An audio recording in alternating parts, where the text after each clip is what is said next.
আমরা মুসলিম হিসেবে বিশ্বাস করি দল হচ্ছে দুইটা। দল কটা? একটা হলো আল্লাহ নিজে বলেছেন, আমি বলিনি, আমরা বলছি না, আল্লাহ তাআলা বলছেন। একটা হলো হিজবুল্লাহ, আল্লাহর দল, আর একটা হলো হিজবুশ শাইতান। কোরআনে দুটো দলই নাম তো আছে না? তৃতীয় নিরপেক্ষ দলের কথা বলা হয়েছে। তাহলে আমরা কার দল হতে হবে? আমাদেরকে হিজবুল্লাহ। কথাটা খুব ভালো করে খেয়াল করেন। আল্লাহ তাআলা নবী রসুল পাঠিয়েছেন, কিন্তু নবীদের ব্যাপারে বলেননি যে নবীদের দল, নূহের দল, ঈসার দল, ইব্রাহিমের দল, ঈসার দল বলেননি। কারণ ওইটা বললে মানুষের মধ্যে দলাদলি হবে। মুহাম্মদ সাল্লাল্লাহু আলাইহি সাল্লাম এসে যদি বলতেন আমি একটা দল করেছি, তোমরা আমার দলে হও, তাহলে ইহুদিরা বলবে যে আপনার দল নিয়ে আপনি থাকেন, আমরা মুসার দলে আছি। খ্রিস্টানরা বলবে আমরা ঈসার দলে আছি। কিন্তু আল্লাহ তাআলা বলে দিলেন, হে নবী আপনি বলেন আমি আল্লাহর দলে আছি। সুবহানাল্লাহ বললেন না? নাকি কথা বুঝতে পারেন নাই? নবী বললেন না যে আমি তোমাদেরকে আমার দলে ডাকছি। আল্লাহ বলে দিলেন, হে নবী আপনি বলেন আমি আল্লাহর দিকে ডাকছি। সুবহানাল্লাহ। আর আপনি কোন দিকে ডাকবেন? দরবারের দিকে, পীরের দিকে, সংগঠনের দিকে? এগুলো প্রক্রিয়া, এটা না যায় আমি বললাম না তো, কিন্তু বলছি যে ওইটা যদি আমাদের মাথায় ঢুকে যায়, সাইনবোর্ড ইসলাম, কিন্তু বাস্তবে হলো দল দল, দরবার, সংগঠন, তাহলেই তো ফিতনাটা রে ভাই।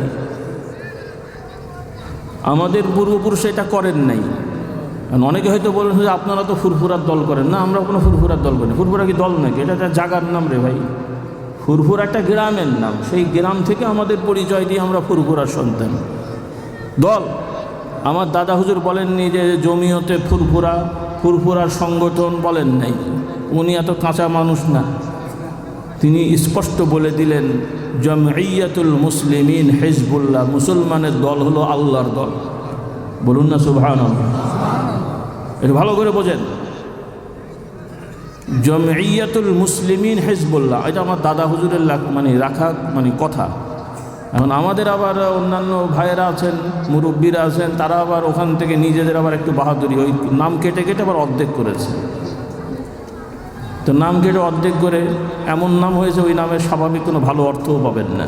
অতি চালাকের কি বেশি চালাকি করেন, নিজেরা স্বয়ংসম্পূর্ণ হতে গেছে। সব স্বাধীন বাংলা তো, এখন আর বাপদাদার পরিচয় দিতে ভালো লাগে না। আমি তো এখন বড় হয়ে গেছি, আর উপরের কি থাকো তোমাদের পরিচয় নিয়ে।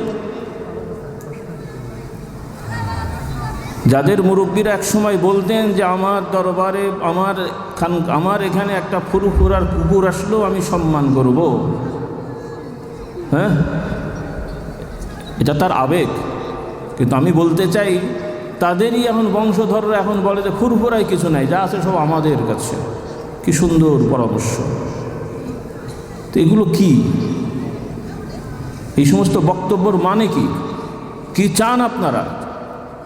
এগুলো ইখলাস, এগুলো দাওয়াত, এগুলো তাজকিয়া, এগুলো তাসাউফ, না শয়তানি?